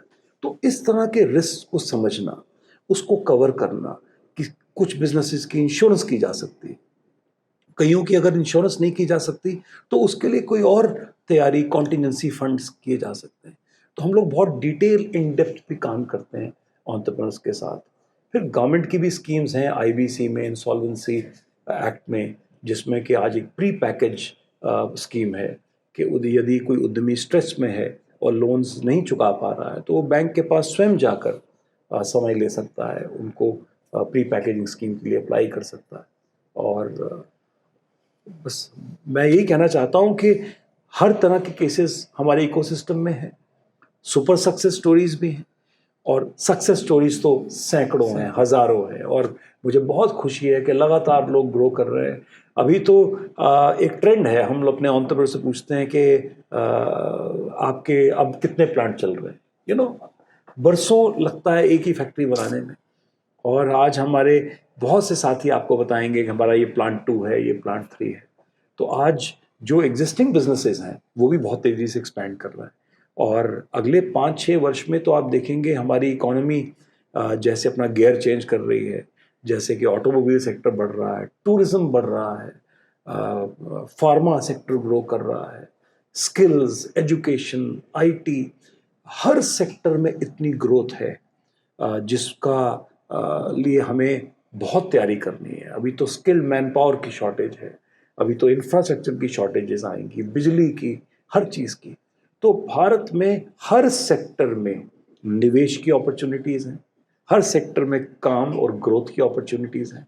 आपको केवल अपने रुचि, अपने स्किल और अपने रिसोर्सेज के हिसाब से राइट सेक्टर चुनना है, राइट बिजनेस मॉडल चुनना है। और हम यदि आपको गाइड कर सकें, हैंड होल्ड कर सकें, आपकी मदद कर सकें, तो हमें बहुत खुशी होगी। Thank you sir. सर ये बताएं कि आप अभी तक जैसे हम देखते रहे कि production hub world wide globally China को गिना जाता है, अभी पोस्ट कोविड इंडिया की तरफ थोड़ा सा वेव आ रहा है। ऐसा है कि काफ़ी सेक्टर्स यहाँ से प्रोडक्शन करा रहे हैं। तो आपको लगता है कि क्या इंडिया सक्षम है और इंडिया उस मुकाम तक पहुँच सकता है? क्या पॉलिसीज़ ऐसी हैं? एंटरप्रेन्योर्स के लिए क्या चैलेंजेस हैं कि हम लोग चाइना से क्या compete कर सकते हैं? देखिए, सबसे पहले तो डेफिनेटली कॉम्पीट कर सकते हैं। चाइना प्लस वन पॉलिसी आज दुनिया के हर मल्टीनेशनल की पॉलिसी बन चुकी है, for various reasons, political reasons and जो ब्लॉक्स बन गए हैं, कुछ कॉन्फ्लिक्ट्स हो गए हैं, किसी भी रीज़न से हर इंडस्ट्री चाहती है कि एग्स एक ही बास्केट में ना हो। और जो बरसों से चाइना में भी थे वो आउटसाइड चाइना अपने अपनी कोई ना कोई फैसिलिटीज़ और रखना चाहते हैं। और इसमें मुझे लगता है कि भारत अपने आप में एक ऑटोमेटिक चॉइस आता है। यहाँ पर हमारा कंपटीशन जो है वो थाईलैंड से, वियतनाम से और इंडिया ऑफ कोर्स। और इन सब में we are a very vibrant democracy. हमारी जुडिशरी बहुत स्ट्रॉन्ग है, बहुत इंडिपेंडेंट है, हमारे यहाँ स्पेस बहुत है, हमारे पास मैन पावर भी है। और राइट गवर्नमेंट का फोकस है। जैसे गवर्नमेंट PLI स्कीम लेके आई इस तरह के कॉर्पोरेट्स को अट्रैक्ट करने के लिए कि आउटसाइड चाइना आप प्लांट लगा रहे हैं तो इंडिया में लगाइए। तो गवर्नमेंट के इंसेंटिव्स, गवर्नमेंट की रुचि, प्रोएक्टिव अप्रोच, जिसमें कि स्वयं मतलब हमारे गवर्नमेंट ऑफिसर्स, हमारे पॉलिसी मेकर्स, हमारे कॉमर्स मिनिस्टर्स, हमारे प्रधानमंत्री खुद जाकर बिजनेसेस को बुला रहे हैं, भारत में अपॉर्चुनिटीज़ को लेके आ रहे हैं। और आज आप देखिए एप्पल की लार्जेस्ट फैसिलिटी फ़ोन की उसकी चाइना के बाद भारत में आ गई। और कितने 10 करोड़ फ़ोन हम आज भारत से भेज रहे हैं। तो ये 5 साल पहले कोई कल्पना भी इसकी नहीं कर सकता था। आप विश्व की किसी भी लार्ज ब्रांडेड ऑटो कंपनी की बात करें तो भारत में है, चाहे मर्सिडीज़ है, BMW है, जितनी भी है आपके सामने है। और कई कंपनीज आना चाह रही हैं, टेस्ला वगैरह के बारे में हम सुन रहे हैं कि वो जल्दी आएंगी। अदरवाइज हमारी अपनी कंपनीज महिंद्रा, टाटास, जिन्होंने आज इलेक्ट्रिक व्हीकल्स बनाए हैं, बहुत ग्रोथ अपने आप में उनकी फिनोमिनल ग्रोथ है। तो भारत डेफिनेटली चाइना को कर सकता है। एज ऑन डेट हमने ये देखा है कि भारत का इंपोर्ट चाइना से बढ़ा है। ओके। जो हमारा बैलेंस ऑफ ट्रेड है वो अभी भी चाइना के ही फेवर में जा रहा है, बिकॉज हमारा इंपोर्ट लगातार चाइना से बढ़ रहा है। तो मैं ये नहीं कहूँगा कि हम चाइना से माल नहीं लेते या नहीं लेंगे, लेकिन अब उसमें वैल्यू एडिशन करके हम बाकी वर्ल्ड को डेफिनेटली एक्सपोर्ट कर सकते हैं। ओके। उदाहरण के लिए सेमीकंडक्टर्स हैं। हो सकता है आज की डेट में हम बाहर से लेते हैं, लेकिन फिर वो सेमीकंडक्टर्स आज अगर भारत में इलेक्ट्रॉनिक सेक्टर में यूज़ होके हम फर्दर कोई वैल्यू एडिशन कर रहे हैं तो वो एक हमारे लिए अपॉर्चुनिटी है। फिर जैसे जैसे आज निवेश आ रहा है सेमीकंडक्टर्स में, इलेक्ट्रॉनिक इंडस्ट्रीज़ में, हम जिस रेट्स पर और जिस नंबर्स में सैटेलाइट आज बना के देते हैं, और तो मुझे लगता है कि एक नेचुरल हमारे पास टैलेंट है। We are an English speaking nation, we are a democracy, highly skilled youth, highly very intelligent youth. हमारे युवा पूरे विश्व में जाके आप देखिए बेस्ट कंपनीज में, IT कंपनीज में कितना आगे हैं। तो ऐसा कुछ भी नहीं है रिसोर्स जो हमारे पास ना हो, केवल उसको राइट यूटिलाइजेशन करना है, गवर्नमेंट की राइट स्कीम्स के साथ, और युवाओं को इंटीग्रेट करना है, एकेडमिया और इंडस्ट्री को इंटीग्रेट करना है, नॉलेज सेंटर्स, नॉलेज हब्स बनाने हैं, ताकि नेक्स्ट जनरेशन फ्रस्ट्रेट ना हो, वो राइट फर्स्ट टाइम राइट काम कर सके। So I am very confident that not that I will stop importing from China, but that yes, I can be a great option against China when a multinational company wants to come, set up their plant, they want a vendor base, and we would have the right vendors right across supply chain partners जो उनके चीज़ में उनका हिस्सा बन जाएंगे। मैं भी कुछ गवर्नमेंट स्कूल्स के साथ जुड़ा रहा हूँ पिछले 5-7 साल से, और कुछ टॉयलेट्स वगैरह बनाने के लिए हमने रोटरी के थ्रू वहाँ काम किया। तो लेकिन 11वीं 12वीं में जो बच्चे पढ़ रहे हैं, बहुत अच्छे ऐसे स्कूल्स हैं गवर्नमेंट स्कूल्स में भी सर, टैलेंट की तो कोई कमी नहीं है।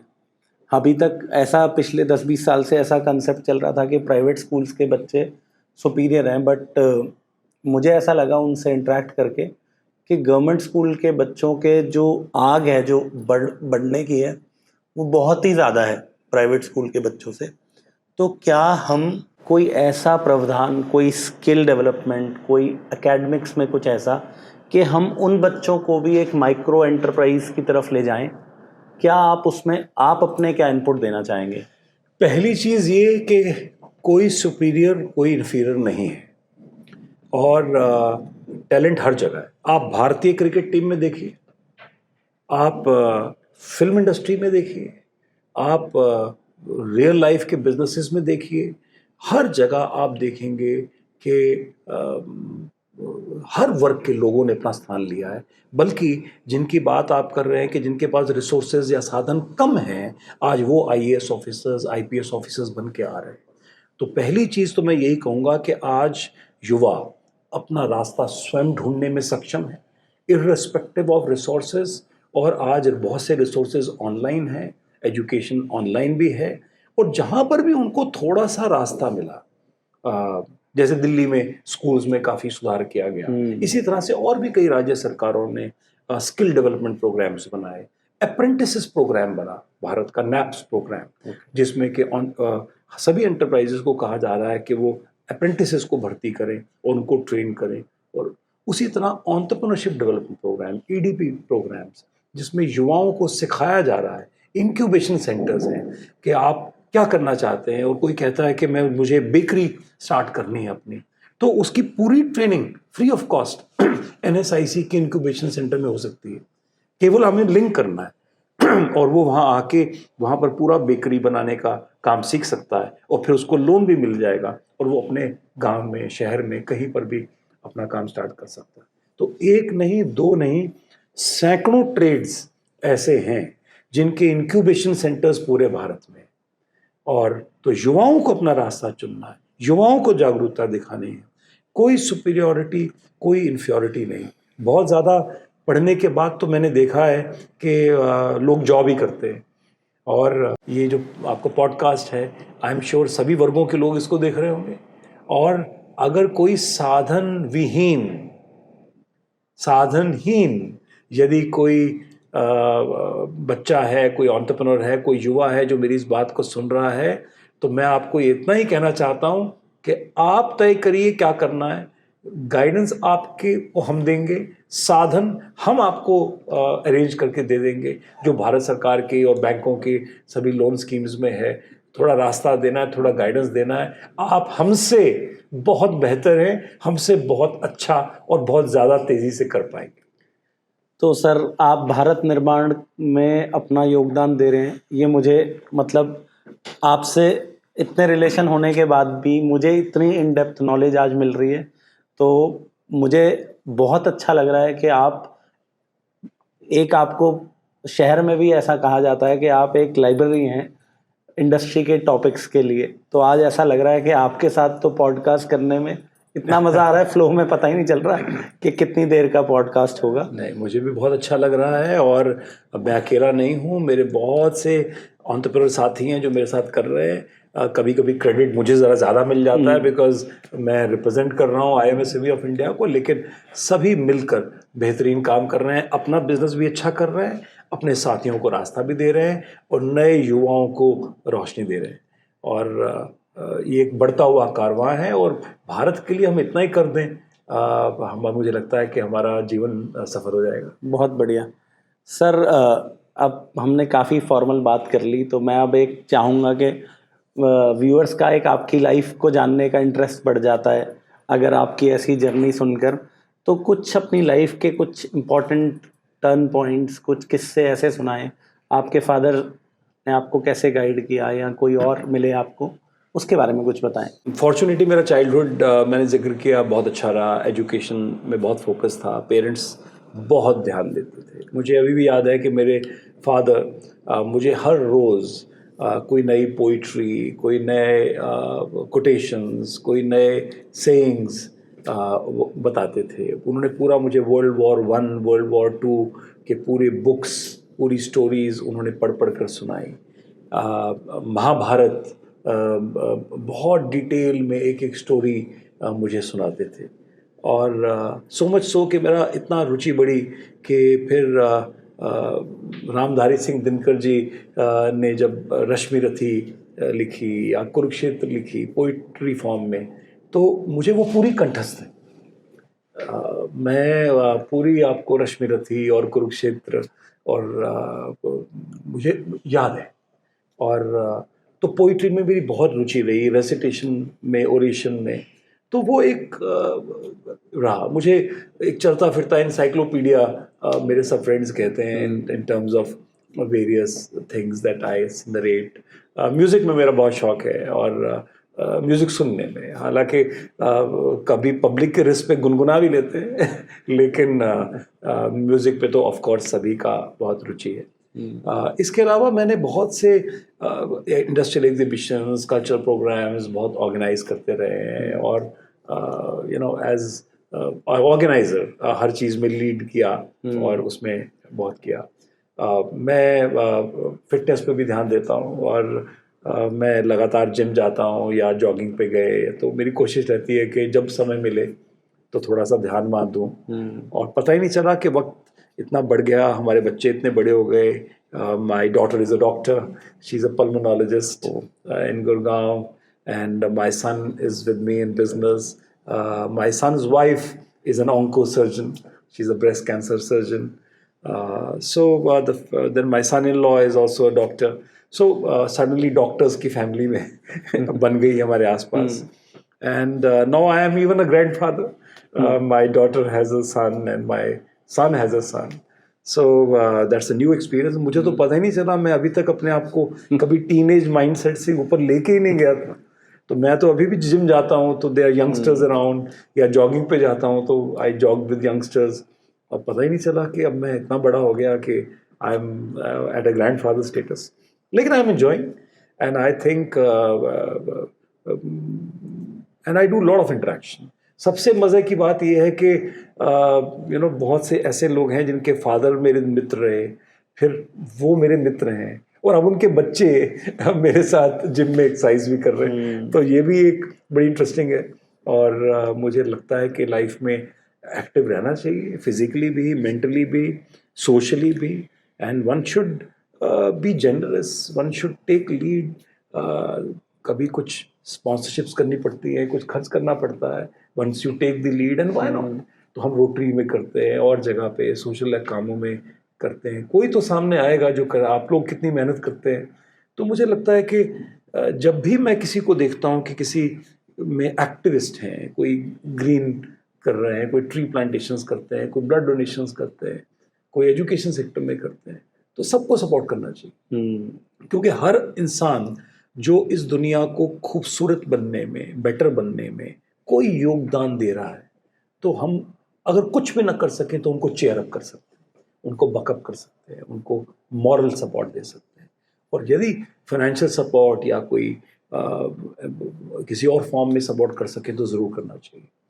सो आई एम फॉर्चुनेट कि I have lived my life in all these aspects. I have supported people whom I always thought deserve support. I have got a lot of support from people and I am only reciprocating. और अपना काम के साथ साथ आसपास की दुनिया को भी देखना बहुत इम्पोर्टेंट है. खूब घूमो, खूब अपने पे खर्च करो, सब कुछ करो, लेकिन don't ignore people around. Arrogance जो है वो कहीं लेके नहीं जाती. And ultimately humility is the last form. And में सबने बूढ़ा होना ही है, सबने. तो if the life has a cycle, I think one should live every aspect fully and patriotism to the core. I remember 1971 war and तब मैं बहुत छोटा था, बहुत ही छोटा था, और मुझे आज तक वो इम्प्रेशंस याद हैं कि जब 1971 वॉर में हमारे सैनिक जाते थे ट्रेन्स में, तो my father was part of सेवा समिति हियर. तो वो फूड पैकेट्स लेके और हम अपने सेना के नौजवानों को बांटने के लिए, और मैं बहुत छोटा था, मैं साथ जाता था. और तो मैं देखता था कि कैसे सैनिकों को रिसीव कर रहे हैं, उनको गले में माला डाल रहे हैं, उनको दे रहे हैं. तो वो जो इज्जत है, वो रिस्पेक्ट है, वो मैंने उस ज़माने में देखी. उससे भी पहले मुझे पता चलता था कि कभी कोई लावारिस लाश है या कोई अनआइडेंटिफाइड बॉडी है जिसको कोई हाथ नहीं लगाता, तो मेरे फादर अपने सेवा समिति के साथ उन बॉडीज़ को लेके क्रिमेशन ग्राउंड पे लेके जाना या पोस्टमार्टम के लिए हॉस्पिटल लेके जाना. हॉस्पिटल में बहुत लोगों की डेथ हो जाती थी, तो जिनके लास्ट राइट्स करना. तो ये चीज़ आई थिंक फैमिली ट्रेट में थी. तो I learn from my father, he was doing and I was seeing. वही चीज़ मैंने देखी. और पॉलिटिकल अवेयरनेस रही. I have always contributed to, I have been very vocal about my opinions. I am totally apolitical. मेरा बिल्कुल, मैं किसी भी पॉलिटिकल पार्टी का हिस्सा नहीं हूँ, but I am very vocal about what is right, what is wrong, and why not. And but more appreciative, because I cannot only be a critic. I should always say, okay, ऐसा करना चाहिए, suggestion देनी चाहिए. तो मैंने बहुत अपना, मुझे मौका भी मिले मैं 6 वर्ष NSIC में डायरेक्टर, मुझे इंडिपेंडेंट डायरेक्टर अपॉइंट किया गया और मैंने वहाँ पर अपना जो कंट्रीब्यूशन दिया। मैं बैंक्स के बोर्ड में भी रहा, अभी भी बहुत यूनिवर्सिटीज़ वगैरह कॉलेजेस के बोर्ड में हूँ। तो जहाँ अपना कंट्रीब्यूशन दे सकते हैं मैं दे रहा हूँ। और ये मुझे लगता है ये चीज़ें मेंटली भी फिट रखती हैं, फिजिकली भी फिट रखती हैं, सबसे बड़ी चीज़ स्पिरिचुअली आपको फिट रखती है। एक आप आंख उठाकर, आप सिर उठाकर आप चल सकते हो, आपको नेक्स्ट जनरेशन आपको एम्युलेट करती है। I am happy that my son, my daughter, they follow this. Covid के दौरान मेरे सभी डॉक्टर बच्चों ने हम लोग सब घर में रह लॉकडाउन में थे, लेकिन वो सभी हॉस्पिटल्स में दिन रात काम करते थे। And I know the time that they pass through. तभी मेरी डॉटर की मैरिज हुई थी एंड मेरे बेटे की मैरिज हुई थी कोविड के दौरान ही। लेकिन in spite of their newly wed status, they didn't enjoy the family thing and they went to the hospitals and they worked there day and night. So, and I'm proud of this. And this builds the character of the entire family. So I don't want to take much credit. इसमें बहुत सारा role मेरी wife का है, who is a pillar of strength and amazing, silent supporter, silent worker. हम सिर्फ बोलते हैं तो इसलिए क्रेडिट हम ज़्यादा ले लेते हैं. But the entire ecosystem is beautiful. It truly blessed. I cannot ask for more. और गुरुजी बस ऐसे ही ब्लेस करते रहें और हम अपना काम आगे करते रहें और आपके साथ इंटरेक्शन करते रहें, आपके दर्शकों से बात करते रहें और मौका मिलेगा. I think with these words I can only thank him again. Sir यही आपकी अदा है कि आप हम्बल रहते हैं और एरोगेंस नहीं है, तो हम लोगों को भी एक इंटरेक्ट करने का मौका मिलता है. तो आपने एक लास्ट ख़त्म करते हैं पॉडकास्ट को, सिर्फ एक लास्ट आपसे जानना चाहूँगा कि आपने कहा कि मुझे पोएट्री का शौक़ है, गाने का भी शौक़ है, तो कुछ एक पोएट्री हमारे दर्शकों के लिए जिससे एक मोटिवेशन हो, कुछ भी. देखिए, बहुत कुछ सुनाने के लिए आपको एक पॉडकास्ट और करना पड़ेगा अगर आपको सिर्फ मुझसे सुनना है तो. और फॉर्चुनेटली मैं लिखता भी हूँ और दूसरों की लिखी हुई बातें भी याद करता हूँ और सुनाता हूँ पोइट्री में. तो मैं आपको एक तो बड़ी इम्पोर्टेंट लाइन है, एक कविता है जो अपने आप में मेरी बहुत फेवरेट है. और ये पोइट्री है एक होप की, आने वाले कल की. क्योंकि कहते हैं ना कि अगर ज़िंदगी में होप है, उम्मीद है, आने वाले कल को आपको देखना है तो आपको ज़िंदगी में जीने का उतना जोश है. तो एक कविता है जिसको कहते हैं कि सुबह का गीत. नए नए विहान में, असीम आसमान में, मैं सुबह का गीत हूँ. मैं गीत की उड़ान हूँ, मैं गीत की उठान हूँ, मैं दर्द का उफान हूँ. मैं उदय का गीत हूँ, मैं विजय का गीत हूँ, सुबह सुबह का गीत हूँ, मैं सुबह का गीत हूँ. बादलों की ओट से छिप के मुस्कुरा उठूं, मैं ज़मीं से उड़ूं कि आसमां पे छा उठूं. मैं उड़ूं कि आसमां के होश संग उड़ चले, मैं मुड़ूं कि जिंदगी की राह संग मुड़ चले. मैं जिंदगी की राह पर मुसाफिरों की जीत हूँ, सुबह सुबह का गीत हूँ, मैं सुबह का गीत हूँ. बहुत लंबी कविता है, फिलहाल बहुत इतना ही इम्पोर्टेंट है. और एक लाइन में और जो मेरे फादर मुझे सिखाते थे और मेरी डायरी पे लिखते थे, तो उन्होंने एक बड़ी इम्पोर्टेंट लाइन मेरी डायरी पे लिखी जो मेरी लाइफ का बेसिक है, प्रिंसिपल है, जो आज भी मेरे टेबल पे है. और उन्होंने लिखा कि बहुत से लोग ऐसा समझते हैं कि बादलों के गरजने में बहुत शक्ति होगी, लेकिन शक्ति का स्रोत बादलों की गरज नहीं, बिजली है. इसलिए गरजना कम कर दो और चमकना शुरू कर दो. तो मुझे लगता है कि इतनी इम्पोर्टेंट बात जो उन्होंने मुझे सिखाई, तो वो मेरी लाइफ का एक थीम है. कोशिश कर रहे हैं उस पर चलने की, और सिर्फ बातों में नहीं, एक्शंस में और काम में. That's it. तो बहुत बहुत धन्यवाद राजीव जी, आज आपने अपना इतना वैल्यूएबल टाइम हमारे व्यूअर्स के लिए दिया.